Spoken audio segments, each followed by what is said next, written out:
وبهالشكل صارت الكوسة معنا جاهزة.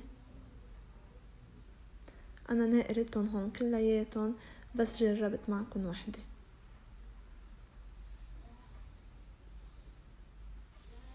هلأ بنغسلهم كتير منيح، منطبهم بهيدا الشكل لحتى يصفوا كتير منيح من المي. للحشوة عنا هون 300 جرام من اللحم المفروم، بنقليهم على النار. طبعا هيدي الخطوة اختيارية، فيكن تحطوا اللحمة تضل نية بلا ما تقلوها، بس انا هيك بحب. بعد ما استوت معنا اللحمة بنحط كوبين رز. كل كيلو كوسة بده كوب من الرز، رز المصري منقوع. بننزل على الرز اللحم المفروم،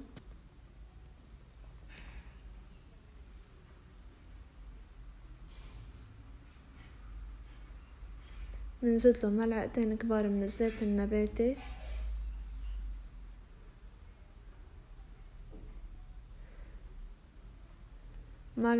ملعقة صغيرة من 7 بهارات، ملعقتين صغار من الملح، وملعقة كبيرة من السمنة أو الزبدة.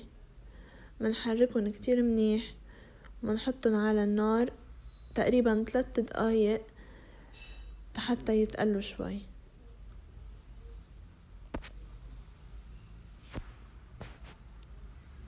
هيك الحشوة صارت معنا جاهزة. منبلش نحشي الكوسية طبعا منحشيها تقريبا عن نص أو أكتر شوي، ما منتليها لفوق مشان ما تفلش معنا.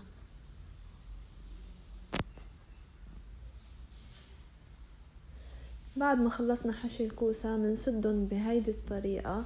طبعا هيدي الخطوة بتخلي الرز ما يطلع لبرات الكوسة أبدا.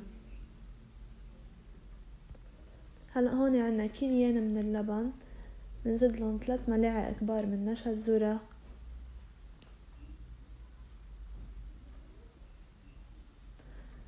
وبنخفقهم بالمضرب اليدوي منيح لحتى تروح من عنا كل التكتلات.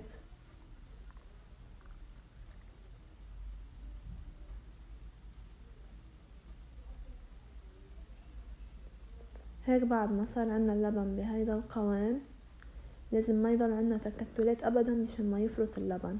بنحطه على النار وبنبلش التحريك فيه حتى يغلي. النار بتكون قوية، واللبن يفضل انه ما ينزد له مي قبل ما يغلي مشان ما ياخد وقت كتير على النار. هلأ بعد ما غلي معنا اللبن بنبلش ننزل الكوسة.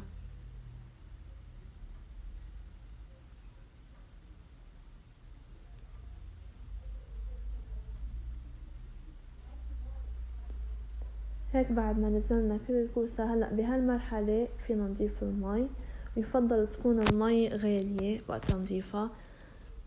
ضفت انا كوب من المي،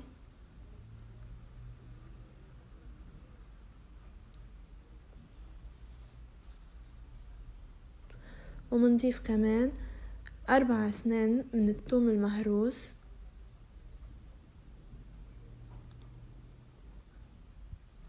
ونتركن على النار تقريبا من نص ساعة ل40 دقيقة لحتى يستووا معنا. وطبعا نحنا منشوفن ونفحصن اذا استووا.